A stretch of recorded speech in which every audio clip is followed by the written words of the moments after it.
본문을 목사님이 잘못 선택하셨나? 지금 12월인가? 뭐 이렇게 생각하시는 분들 있을 수도 있겠습니다. 성탄절에 한 번씩 보게 되는 본문을 오늘 함께 보면서 시작을 했는데요.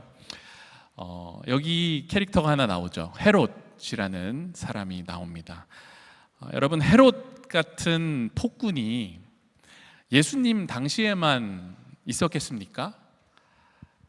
폭정을 일삼는 지도자들이 이 땅에서 제발 사라져주면 좋겠다고 생각한 적이 살면서 한두 번이 아닙니다.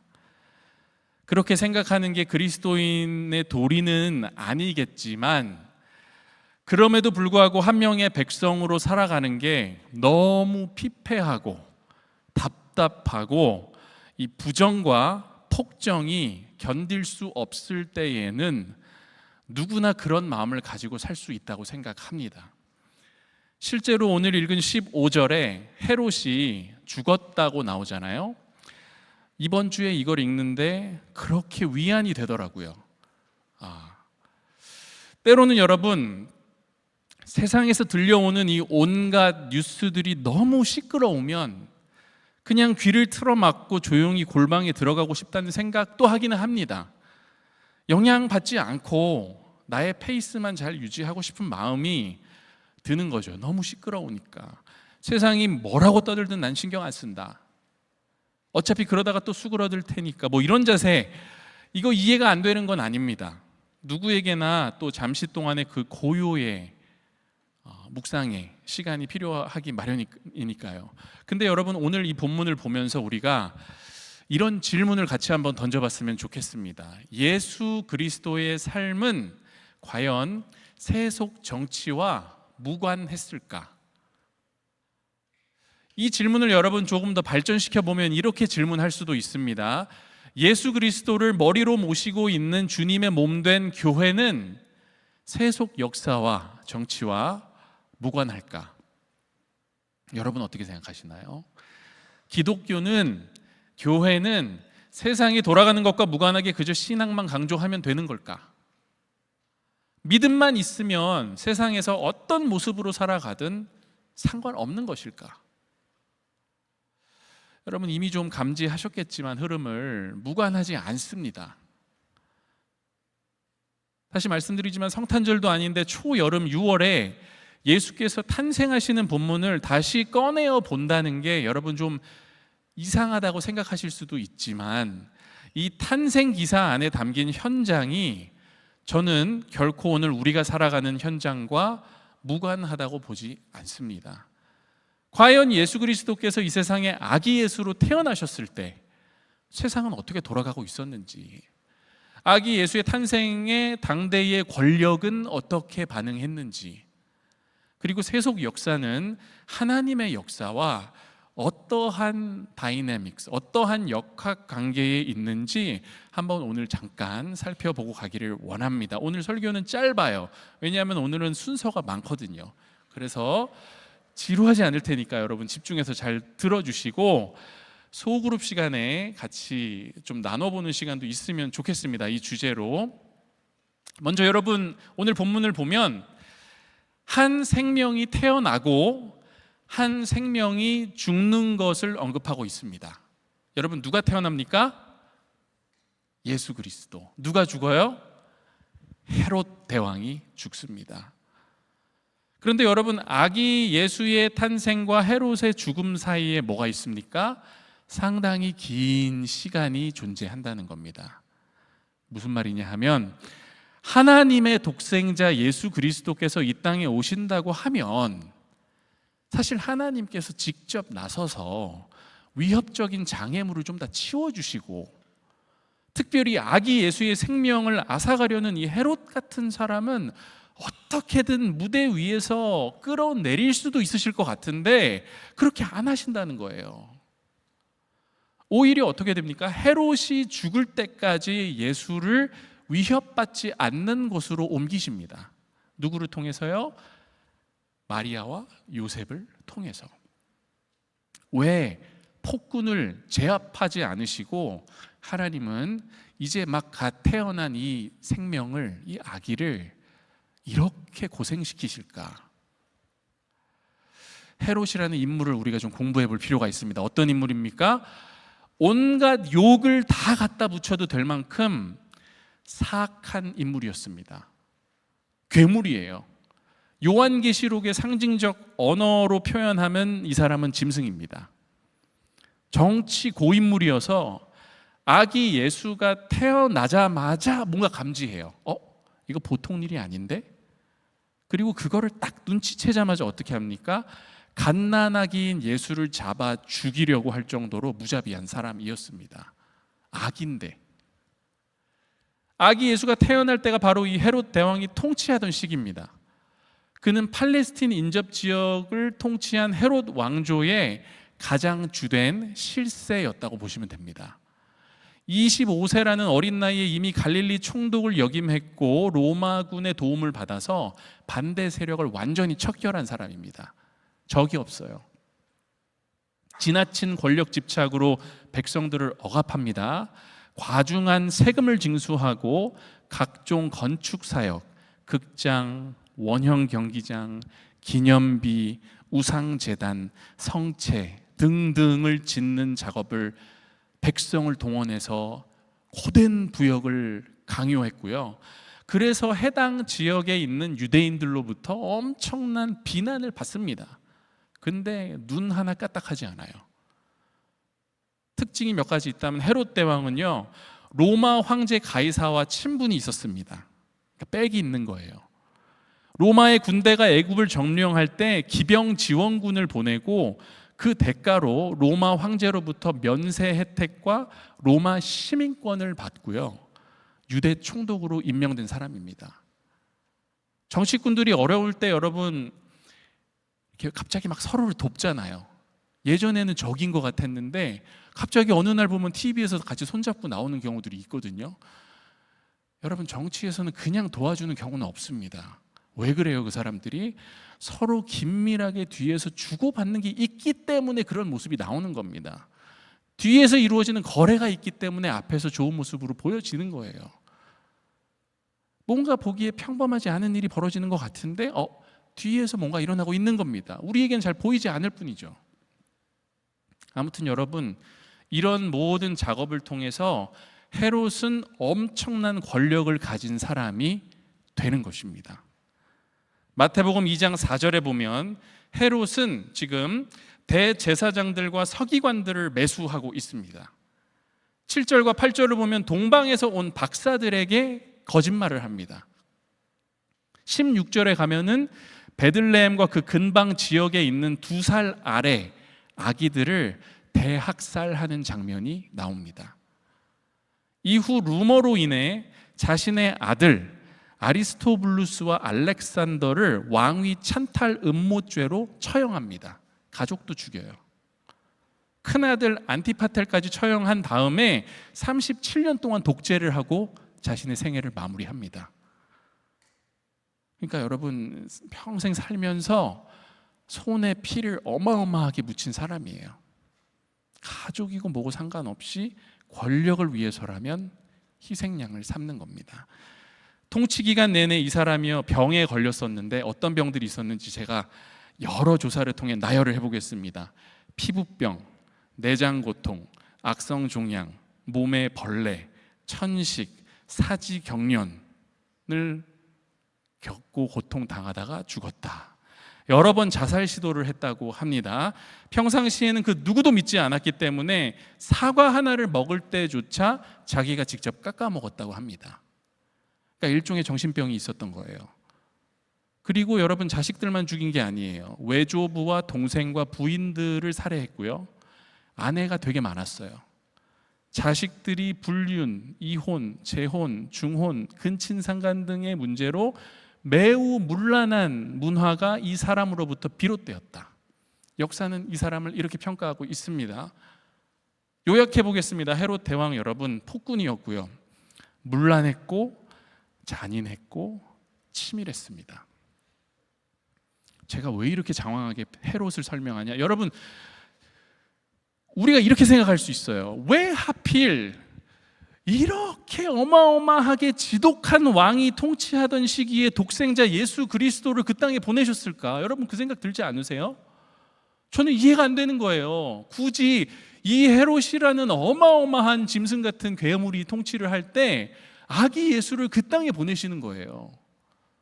만물을 주관하시는 하나님이시라면 헤롯이 죽을 때까지 기다렸다가 예수를 보내셔도 되고, 어차피 병 걸려서 죽을 사람인데 왜 꼭 그런 폭군이 지배할 때 그 작고 고귀한 아기를 이 땅에 보내셨을까? 왜 사자굴에 이 어린 양을 보내시는 것일까? 왜 시작부터 이렇게 힘들게 하시는 걸까?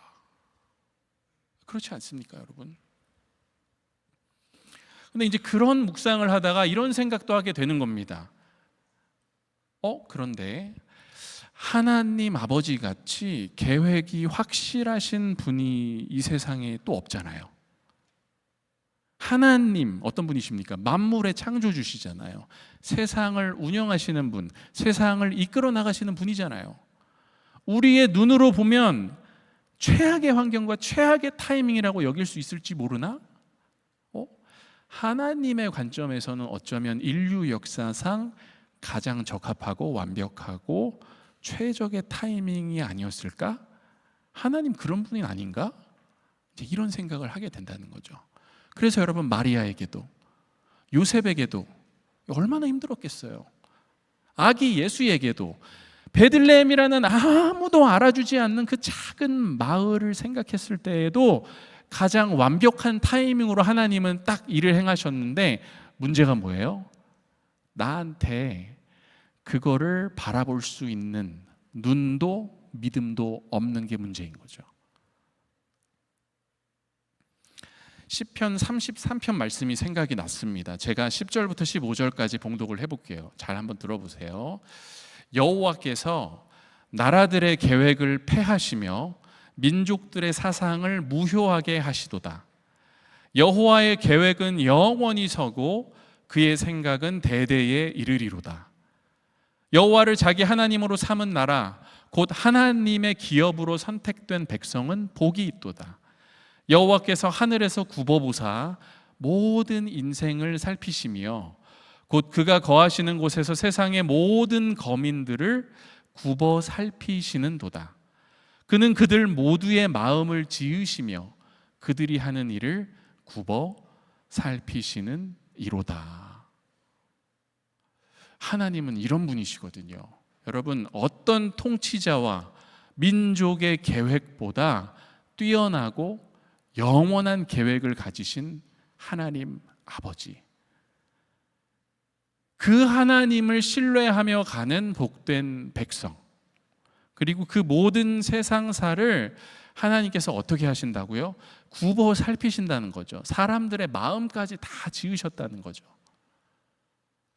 여러분, 그런 관점에서 생각해 보면은 인류를 구원하시기 위해 만세전부터 계획하시고 약속하시어 이 땅에 보내신 사랑하는 독생자 예수 그리스도께서 오신 그 타이밍과 계획, 이게 여러분 얼마나 철두철미했을까?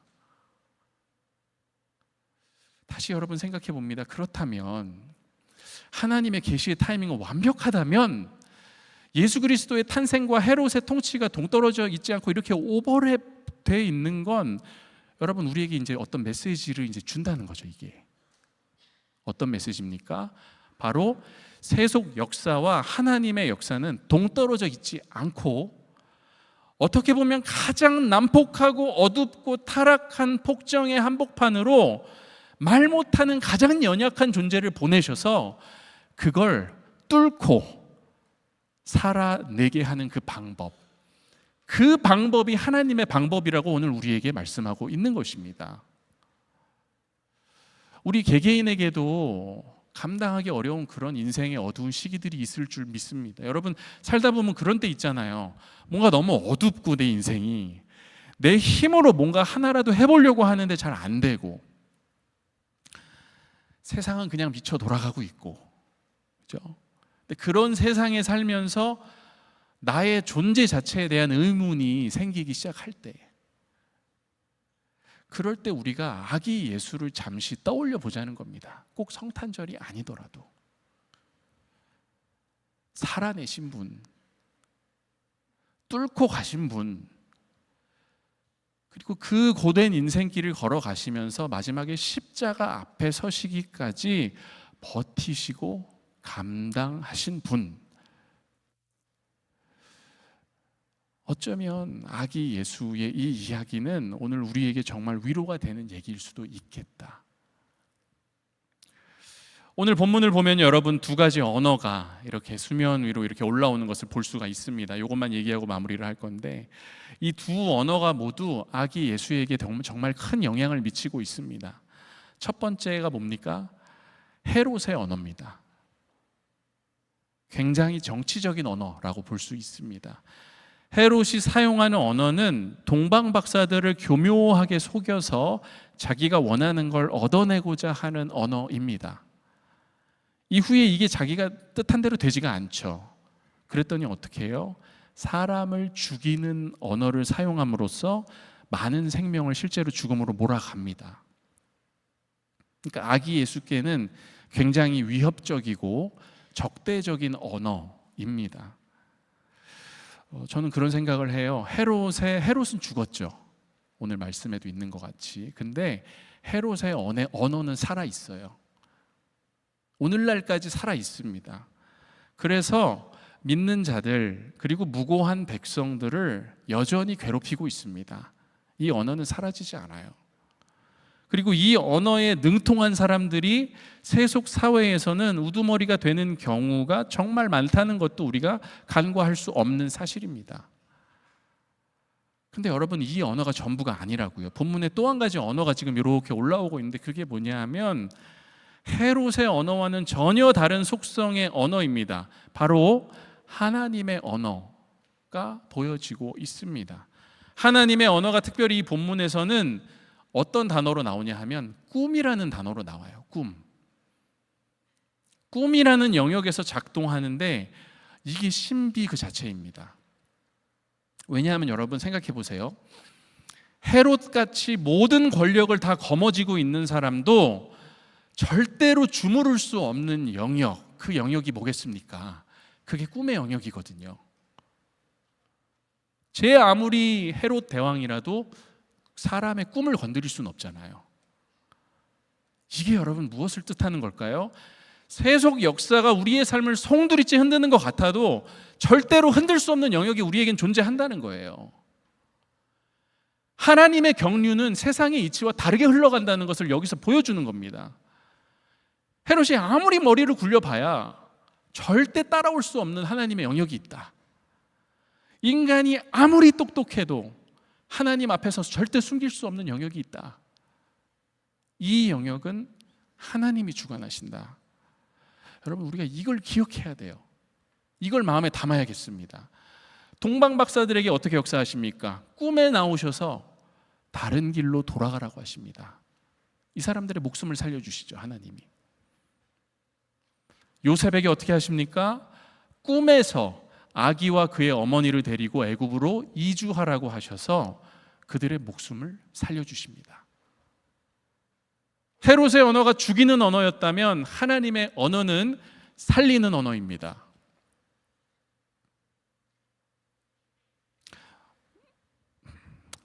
답답한 일들이 많잖아요. 우리가 이번 주에도 계속 경험하고 있고, 이런 것들을 내 눈으로 보고 듣고, 또 제가 인스타 충이니까 얼마나 뜨겠습니까, 여러분? 미치겠는 거예요. 그런 언어로만 내 삶이 둘러싸여 있다고 생각이 들게 만든다니까요. 너무 답답하고. 근데 여러분, 그게 전부가 아니라는 거죠. 하나님의 숨결이, 하나님의 언어가 세상을 그럼에도 불구하고 다른 방식으로 운영하고 계신다. 그러니 여러분, 오늘이라는 현실이 참으로 암담하다고 느껴질지라도 오늘 우리의 현실에 하나님의 언어가 살아있음을 절대로 잊지 마시기 바랍니다. 이 언어는 정치가 더럽힐 수 있는 언어가 아닙니다. 하나님의 언어는 위정자들을 위한 기도임과 동시에 위정자들이 하나님의 말씀과 무관하게 살아갈 때 그걸 깨우쳐주고 경고하는 메시지입니다. 하나님의 언어는 하나님의 말씀을 상실한 시대에도 믿는 자들의 마음속에 은은하게 울려 퍼지는 말씀입니다. 하나님의 언어는 주의 길을 곧게 하라고 광야에서 외치는 자의 소리입니다. 하나님의 언어는 자기 밥그릇을 지키기 위해 다음 세대를 말살하는 패전 가운데서도 소중한 생명을 구원하고 계속 살아가게끔 하는 생명의 언어입니다. 그리고 여러분, 하나님의 자기 계시의 절정으로 아기 예수께서 우리에게 오셨듯이 하나님의 언어는 계시의 언어이기 때문에 오직 하나님의 방법으로 우리에게 임하는 신비로운 언어입니다. 말씀을 마무리합니다. 아기 예수가 여러분 태어났죠. 애 태어나면은 정말 피곤하거든요, 여러분. 요셉이 얼마나 피곤했겠습니까? 마리아는 말할 것도 없고요. 마구간에서 여러분 좀 졸지 않았겠습니까? 어떻게 잠을 안 잡니까, 사람이? 골아 떨어지는 거예요. 애 보다가, 아내 돕다가 얼마나 피곤했을까? 그때 꿈에 천사가 나타나서 여러분 말하는 거예요. 야, 요셉, 헤롯이 아기를 찾아 죽이려고 하니까 빨리 일어나서 아기와 그의 어머니를 데리고 애굽으로 피하여 내가 너한테 다시 얘기할 때까지 거기서 숨어 있어. 이게 뭐예요? 도망치라는 거죠. 아기의 울음소리에 여러분 잠자다가 다시 깹니다. 사실 생명이 위험하니까 도망치라는 말을 들은 건데 마음은 분주했지만 마음은 또 한편으로는 평안한 거예요. 왜 그럴까요? 아내 마리아가 아기를 잉태하고부터는 자신들의 이 모든 길 한 걸음 한 걸음을 지금 하나님께서 직접 인도하고 계시거든요. 그러니까 요셉이 여러분 일어나서 아직 캄캄할 때 아기와 그의 어머니를 데리고 애굽으로 빠르게 걸음을 옮깁니다. 분주하지만 평안하게. 사랑하는 여러분, 세속 역사가 우리의 삶을 엄습하며 위협적으로 다가온다고 하더라도 그 가운데 하나님의 역사가 살아 숨쉬고 있음을 굳건히 믿으시기 바랍니다. 하나님의 언어로 소통하고 하나님의 말씀에 반응하며 이 땅에서 자기의 십자가를 지고 뚫고 나아가는 여러분과 제가 되기를 원합니다. 아기 예수께서 오신 현장, 세속과 하나님 나라가 오버랩되는 가장 치열한 현장이었다는 걸 기억하길 바랍니다. 이 땅 가운데 하나님의 공의의 손길이 온전히 임하기를 바라는 마음으로 우리 이 시간 찬양으로 나아가도록 하겠습니다.